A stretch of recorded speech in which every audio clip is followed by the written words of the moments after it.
As a musician, most often a professional musician who plays a variety of instruments but is getting older, I find myself resorting to the use of stand lights, that's music stand lights, more and more.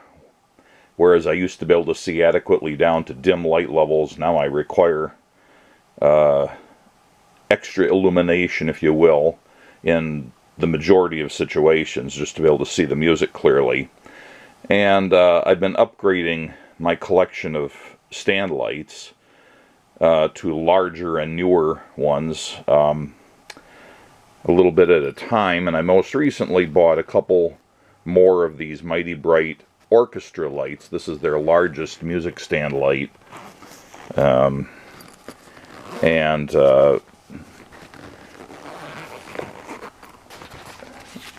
I decided to make a video about these. There's nothing in the world that would compel me to make a video just about music stand lights in general, but since I do occasionally do breakdown videos on pieces of technology, I decided to make a video that combines several aspects of music stand lights in general and this specific model as well. So I'm going to do a brief teardown of this music stand light just to see what's in it, but the bulk of the video is going to be my experiments to see which is the best overall type of battery to use in these. And I'm also going to show a hack that allows immediately plugging in a backup battery. You know, if you're in a situation where the light starts dimming on you during a performance or something, I'm showing a way to easily fabricate a backup battery that can be plugged in with just a moment's interruption in the light. And then finally I'm going to show a 3D printable adapter that helps a stand light like this, which is intended for big music desks. That the desk is the top of a music stand, the part that actually holds the music. The clamps on these are really intended for the big music stand desks, but sometimes I find that I have to use these on small folding stands, so I came up with a 3D printable adapter that makes this work much better. So all those things are going to get bundled into this video. Part of it's going to be shot as video, some of it's going to be a narrated slideshow, because I didn't originally plan to make any kind of a video for public distribution, and I just started doing that later in the project. So it's going to be a hodgepodge, but hopefully there will be something of interest in here. So what do we get with a typical music stand light of this type? And I'm going to use lamp and light interchangeably on this. I think technically this should be called a music stand lamp, but it gets called a music stand light often enough that it's hard to say one is really the best terminology. So you get the basic light or lamp. It's held into place in the soft case that comes with it. This particular Orchestra model has 1, 2, 3, 4, 5, 6, 7, 8, 9 LEDs. The next smaller unit in the Mighty Bright series, and this one I'm showing is the Mighty Bright brand Orchestra light. The smaller one is called, I think, the Encore, and it's just like this, but it's only 6 LEDs as I recall. There are a number of clones of these. A band that I play in that owns all their own equipment has a big case full of these, but they didn't go with the Mighty Bright ones. They went with some sort of a rip-off, but the rip-offs aren't horrible. They're certainly functional lights. But the Mighty Bright version has the on-off switch and intensity selector right up here on the head, whereas the clone that I'm familiar with has it as a push button on top of the battery holder, which is awkward because it's sort of behind the music stand. It's harder to reach, whereas this part of it is arcing over the music, and all you have to do is reach up and hit the switch on the top. So I think the Mighty Bright version is better in that regard. The base has two functions. It is a clamp to clamp onto the top of the music desk, and it's also where the battery holder is. These typically take 3 cells. The smaller ones take AAA cells. Larger ones like this take AA cells. I have mine fitted out with Velcro for reasons that'll be explained later in this video. And all the ones I'm familiar with also have provision for being powered continuously by putting in an AC adapter into this jack right there. And these do in fact come with an AC adapter. It's a wall wart. So universal voltage wall wart can work anywhere in the world. A generously long cord, and then the plug that goes in here. And in fact, the music stand I have in my home, in my practice area, is also outfitted with a lamp just like this, and I continuously power it off the AC adapter. It's never had batteries in it. And while I'm thinking of it, I'm going to interchange the words batteries and cells. Technically, a battery is a group of cells. If you just have one cell, like a AA cell or a AAA cell, that's not a battery. It has to be more than one to count as a battery. But different people have different ideas on that terminology. But I'll probably intermix the two terms in the course of this video. So in case anybody's curious, here's the schematic I made of the Mighty Bright Orchestra model LED music stand lamp or light, SKU 53510. It's a really simple device, as you might expect. The AC adapter it's a universal type, so it's good anywhere in the world in the 120 to 240 volt range, and it doesn't care about frequency. It can actually be lower and higher than that and still work. It outputs 4 volts DC at up to 550 milliamps. And that's a little interesting because the normal way you would operate a stand lamp like this is with the batteries. And if you put in alkalines, they're 1.5 volts each. So you end up with 4.5 volts with the batteries. So this is actually less voltage. But on the batteries, the voltage of the batteries will drop pretty soon after you start loading them down with the lamp. And therefore, the battery voltage will soon end up being lower than the 4 volts that the adapter puts out.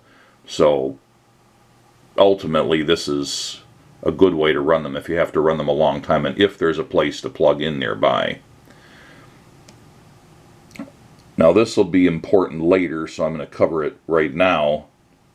The barrel plug that comes with the adapter, the specifications for that are 3.5 millimeters by 1.35 millimeters by 12 millimeters. 3.5 is the diameter, the outer diameter of the barrel. 1.35 is either the diameter of the hole in the barrel or the diameter of the pin that goes into that hole. And 12 millimeters is the length from the grippy part where you grab it to the end of the barrel. So this length is 12 millimeters.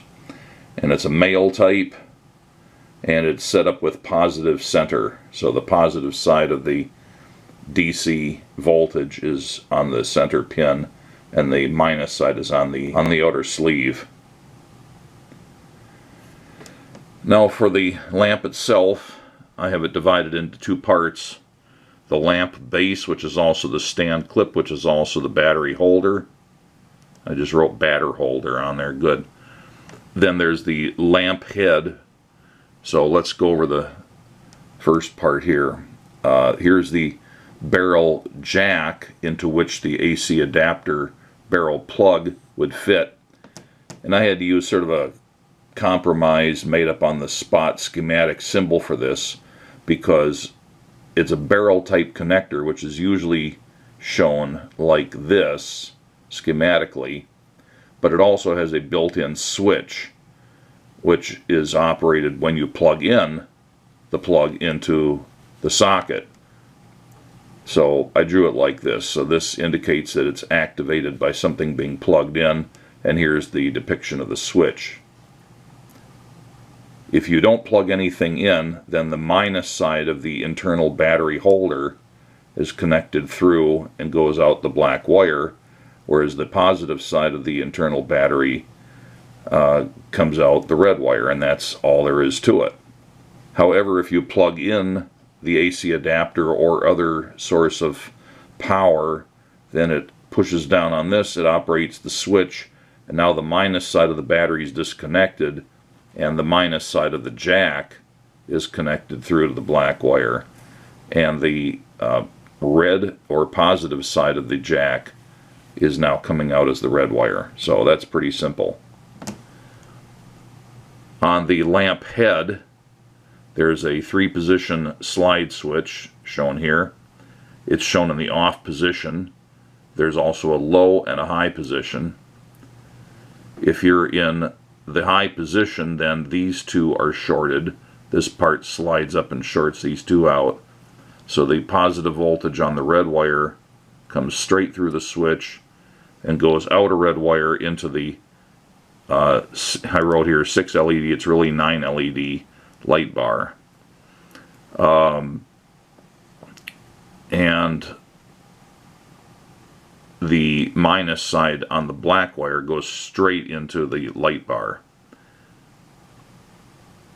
Now if you move the switch to the low position, now the positive side of the voltage source has to come through and go around this way, and now goes through a 3.3 ohm half-watt resistor and then on. So it basically just sticks a resistor in series with the LEDs. I did not scope out what pattern the LEDs are in. They could all be in parallel, they could be in series, they could be in some combination of series and parallel. Well, I'm pretty sure they're not all in series, because with only, you know, somewhere in the 3.5 to 4 volt range, it wouldn't work that way. They'd have to either be all in parallel or in some combination of series and parallel. But I didn't suss that part out. So anyway, this is just the basic schematic.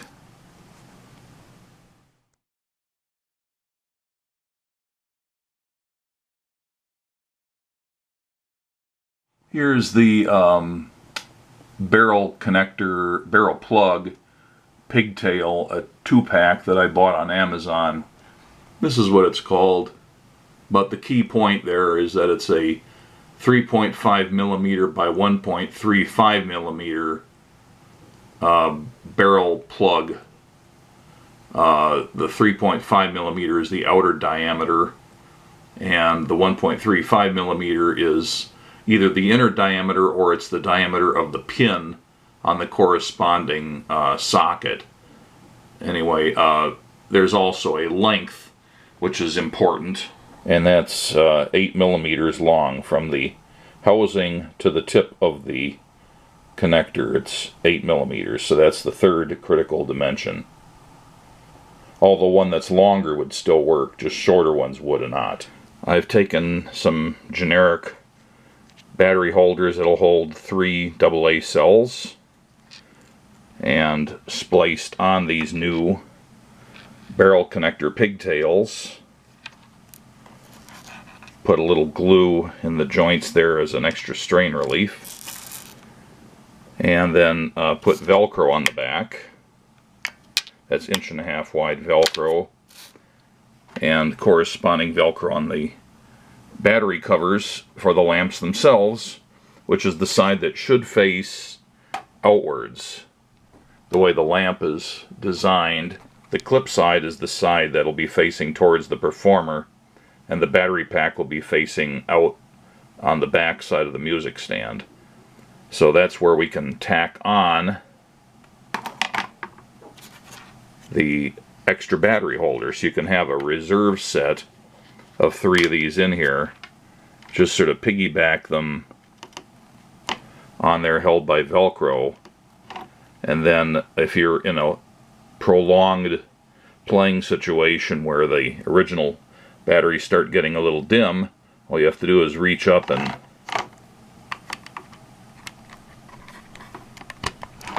plug these in, and that will disconnect the internal batteries, and now it'll run off of these batteries.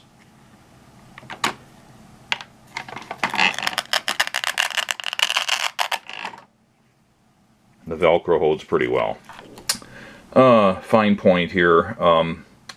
The positive lead of the external battery holder needs to go to the red wire that's in this, which should be the one that connects to the center of the barrel connector, and the black wire from the battery should be to the black wire of the pigtail, which goes to the outer part, the sleeve of the barrel connector, so it's positive center.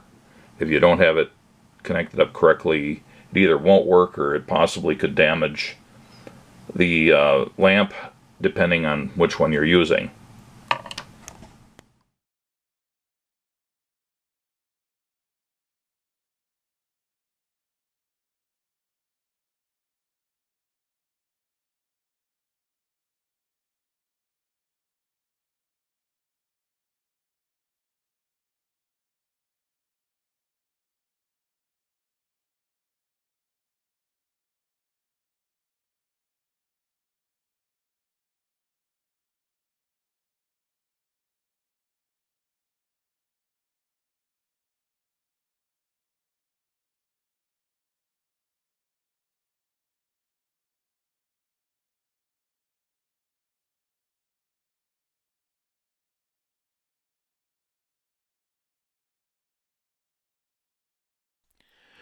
Alright, here are the two lamps battery holders with the Duracell Alkalines in the left one and the Panasonic Eneloop nickel metal hydrides in the right one. I have stuck some little aluminum strips in at the negative end of the battery and the positive end of the battery on both battery holders so that I may clip on the test leads of my two digital voltmeters. This will allow continuously monitoring the voltage of both without having to swap a single meter's leads back and forth, and also doing the voltage test while the batteries are under load.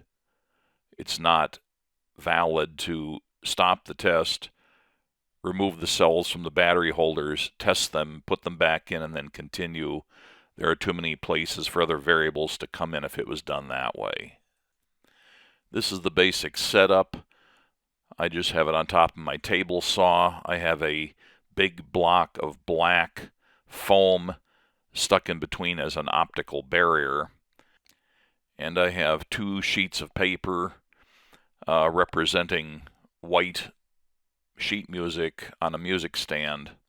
I have the lamps clamped onto the table saw in the same orientation with the same spacing from the lamps to their respective pieces of white paper. I have marked on there, although not visible in the photo, alignment marks for the single digital light meter's sensor so that it can always be put in the same place with a small amount of error in positioning. And the two Fluke digital multimeters in DC voltage mode are shown at the left and the right, with their test leads alligator clipped to the metal tabs in the two lamps battery holders. Here's another view of the setup showing primarily the left lamp with its alkaline cells, and then a view from the other side of the optical barrier showing the right lamp, the one that's powered by the Eneloop cells. You can also see the light meter, which is more or less centrally located. And with all room lighting turned off, here's what it looks like during the course of the test. And I can just move the light sensor from the light meter into its marked position on the left sheet of paper or on the right sheet of paper. Alright, I kind of switched midstream from just taking a few pictures from my own archives to actually planning to make a video, so I plan to shoot most of the rest of this as video instead of as still pictures. So I've got the two identical lamps. They're the same production run. I bought them together just because I needed them, but also because I wanted to compare the current production models against each other using the different batteries. This one has 3 AA sized alkaline cells, Duracell. This one has 3 AA sized Eneloop Pro, which was just freshly charged up yesterday with the little metal tabs I used to get access to the battery while they're in situ. I'm reading 5 volts from the alkalines at the moment, and I'm reading 4.18 with an identical type of meter reading the one with the Eneloops. So normally we'd expect to get a nominal 4.5 volts out of 3 alkaline cells, but we're getting 5 here, but I'm sure that'll change once it's under load. However, I am expecting to get pretty close to 4 volts with the 3 Eneloops. Well, 3.6 volts anyway. Again, this will probably come down somewhat under load. What I expect to happen here is that initially the one with the alkalines will be a little brighter than the one with the Eneloops, but then over time I expect those situations to swap. That is, the alkalines peter out with their voltage. The Eneloops will maintain their voltage of nominal 1.2 volts each for much longer. But I also want to see it's not just whether they make light, it's to see how much useful light are they making. That's why I have my cheapo Chinese light meter here, so I can record periodic battery voltages on the two of them, and also under essentially the same exact conditions I can take a light reading in lux. So I want to make sure it is set up for lux. I'm not sure off the top of my head. I should have done the research first. I can't remember if lux is the same as lumens or if that's a different thing. These lights are rated for 55 lumens each. Not terribly bright overall, but you don't need blinding light when you're in a dark orchestra pit and you just need to see your music. You don't want it to be overly bright. Also, I should point out that both of these lights have a dimmer. It's a 3-position slide switch on the light bar that goes from off to dim to full brightness, or off, medium, high, or low high, whatever you want to call it. I'm going to be running these on their full brightness because I personally think that, at least for myself, these lights aren't much good if they can't be as bright as possible without going overboard. So I have a barricade between the two, so when I take a light reading it shouldn't be influenced by the others, and I will have the lights in the room turned off for the most part. It's not entirely preventable. There are some light sources in here, but I think that will be inconsequential to the readings I'm taking right here and here. And I have it white just because that's what they'd usually be illuminating, a white piece of sheet music, trying to duplicate the real world situation as much as possible. I've decided I'm going to set a timer to check every 20 minutes. So I'm going to turn this guy on and this guy on. Already it seems like that side's brighter than this one. Maybe not by a lot, but it's not a big difference, but I definitely notice some difference. And that's closing one eye and trying both eyes, because my two eyes don't see exactly the same brightness. That's true for most people. I noticed that under load this guy drops down to 4.4 volts and this guy drops down to essentially 4 volts. So There's a 1/2 volt difference at this time. So now I'm going to take a light reading just out in the middle of my piece of sheet music here.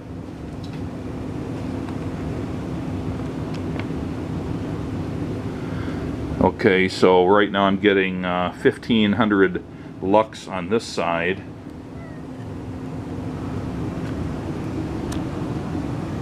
And about 1580 on this side.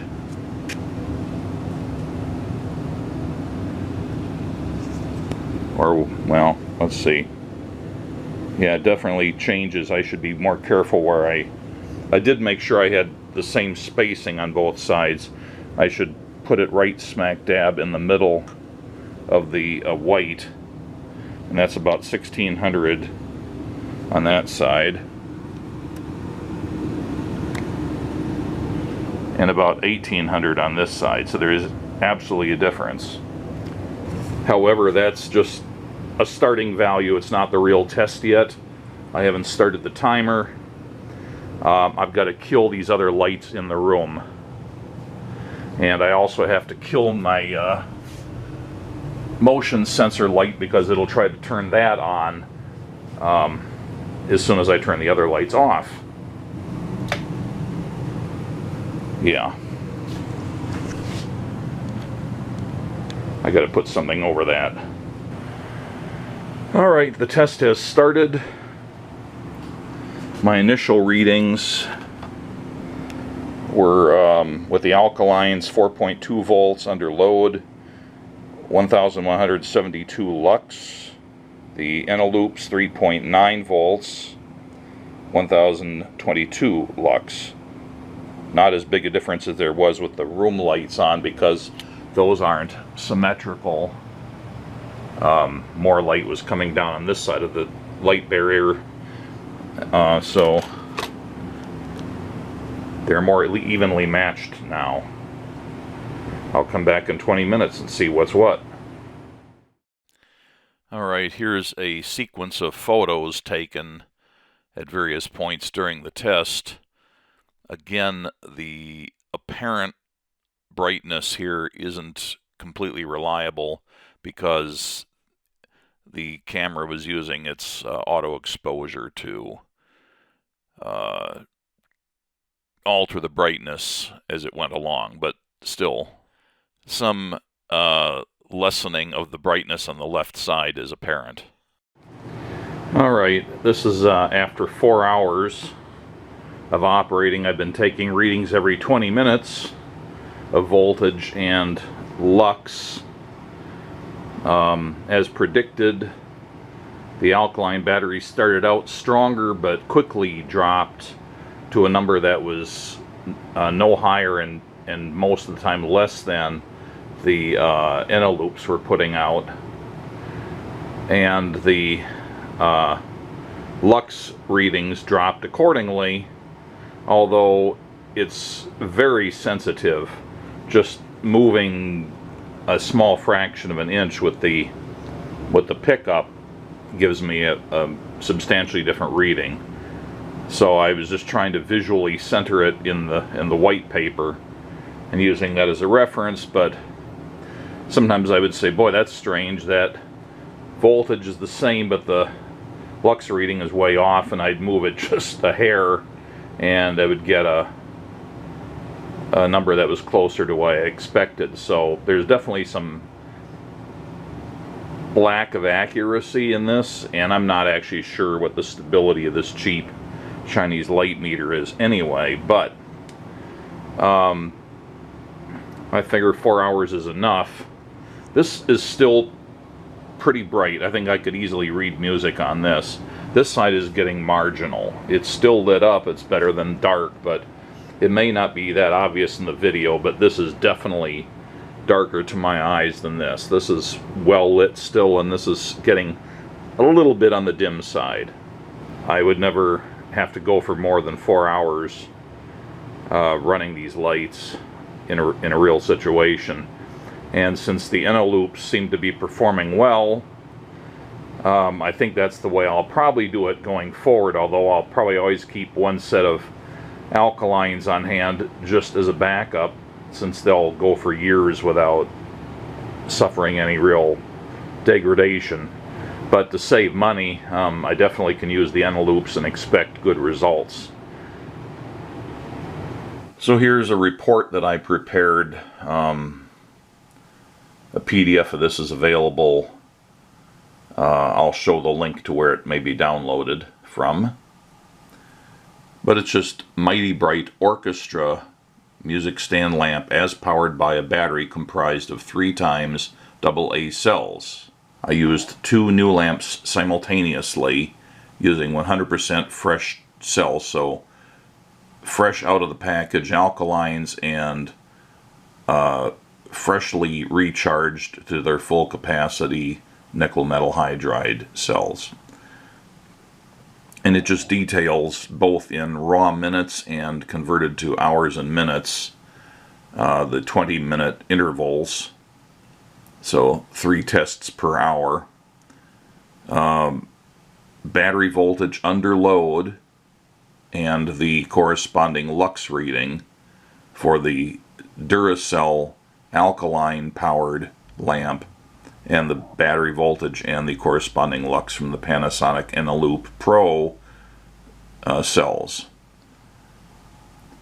You can see that initially, because the battery voltage from the alkaline is 4.2 volts under load, it's already down from the nominal 4.5 right off the bat, right out of the gate.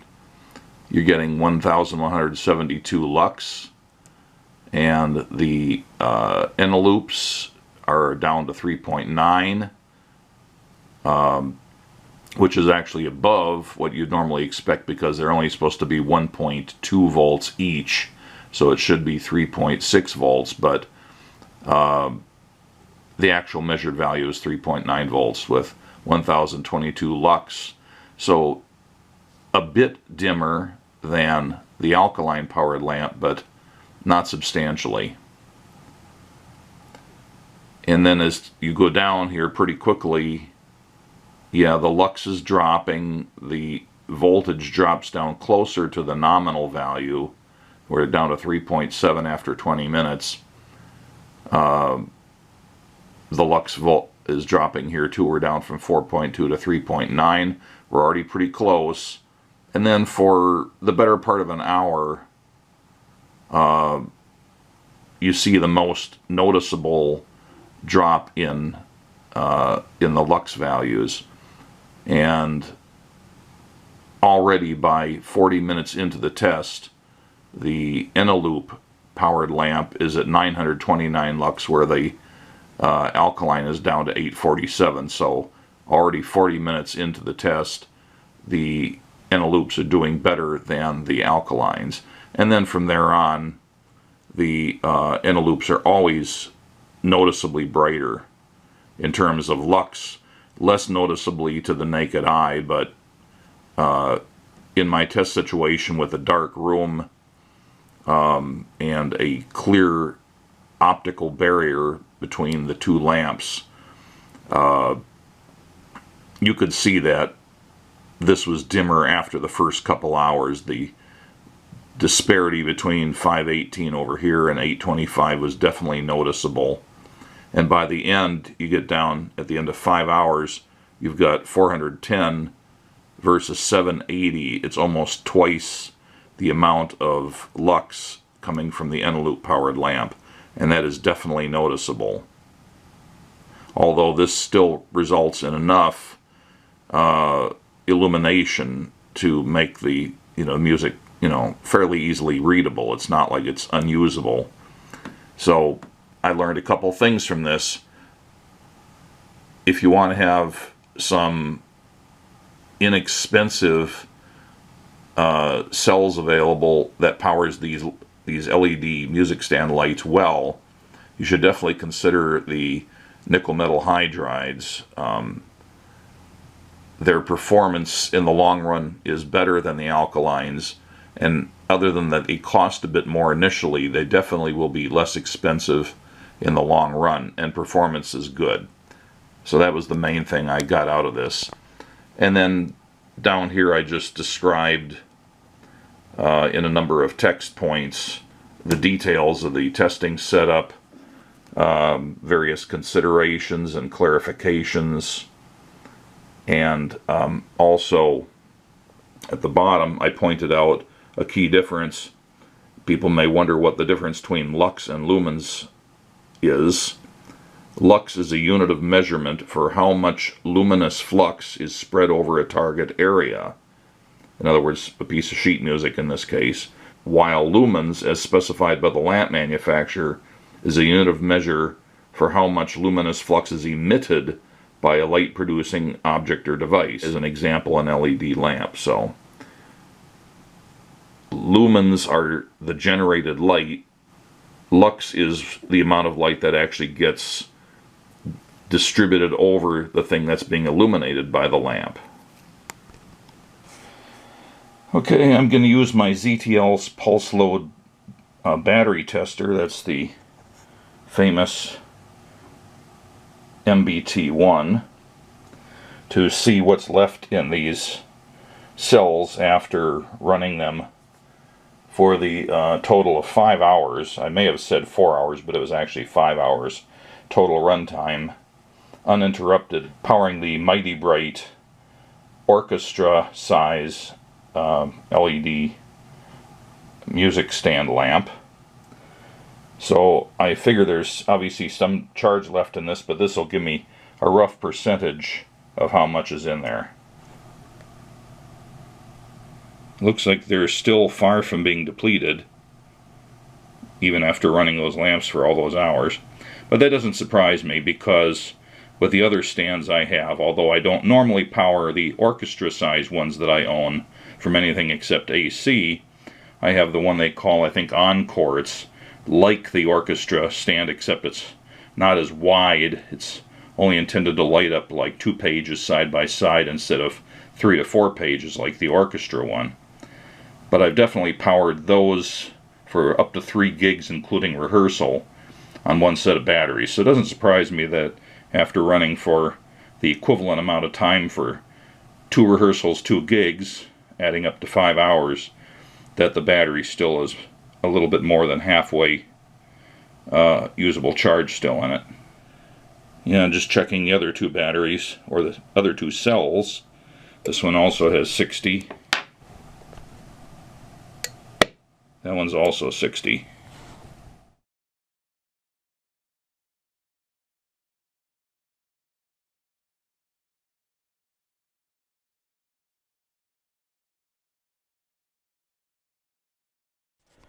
So here's a typical folding metal music stand. This particular one is a Koenig&Meyer one. They have at least 2 different models of the folding stand. This is the one with the heavier construction, so it can hold, instead of just a couple sheets of music, it can hold a whole, heavy 3-ring binder of music, or a big music folder or something. And also with its extra weight, it makes for a more stable platform, in case it's breezy and you're playing outdoors or something. Anyway, so common to almost all of these music stands, whether it's Koenig&Meyer or somebody else, is on the top of the music desk, there's this little lyre-shaped thing. Seems like almost every brand and model has this, and as far as I've been able to tell, they're very similar in size and shape. I believe that all the Koenig&Meyer ones use the same desk, although the rest of the stand is different. So at least on the Koenig&Meyer, as popular as these are, when you're trying to hook up a great big heavy music stand light or lamp like this, they're intended to be clipped onto big stands like Manhassets and Wenger stands and things.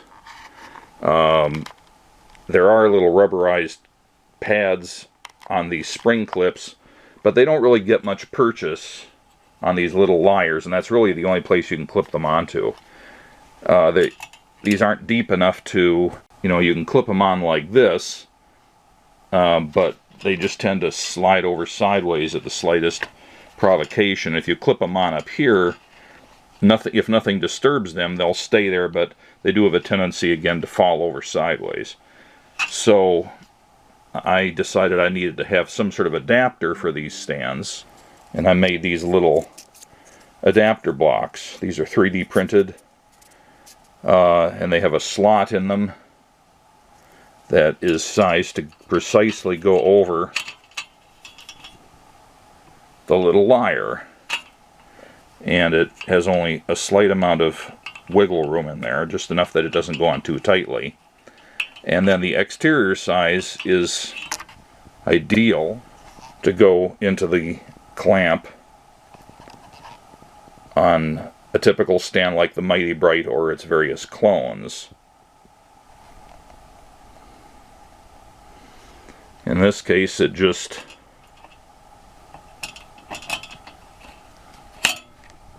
slips on like that, and then it may wiggle slightly, but it's not going anywhere. So now I'm going to show how I made this little adapter.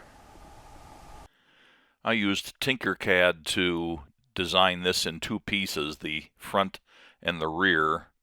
Each one's just made out of two rectangles, one with negative space and the other with normal space.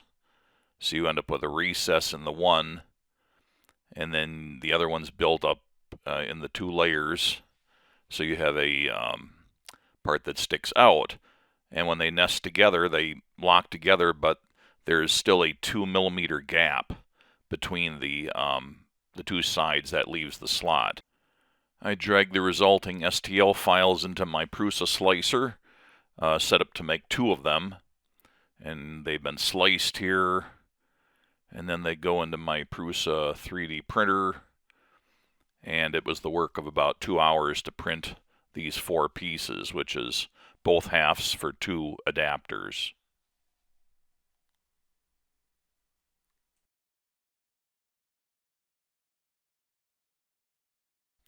I used a light bead of CA or super glue to glue the 2 halves together, making them like this.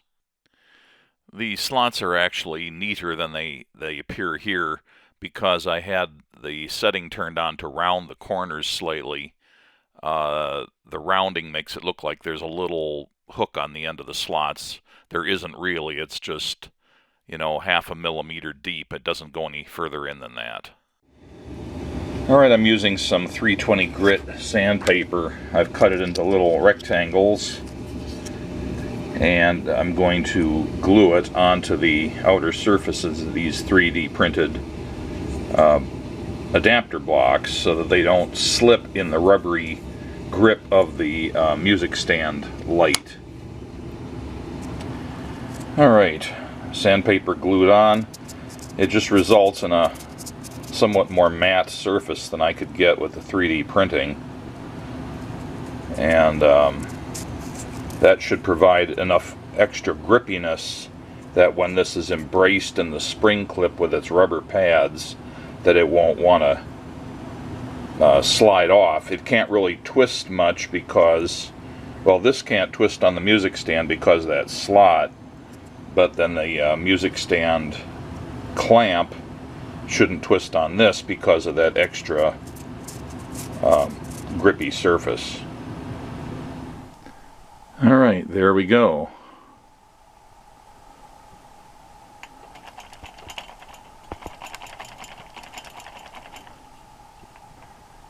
Success.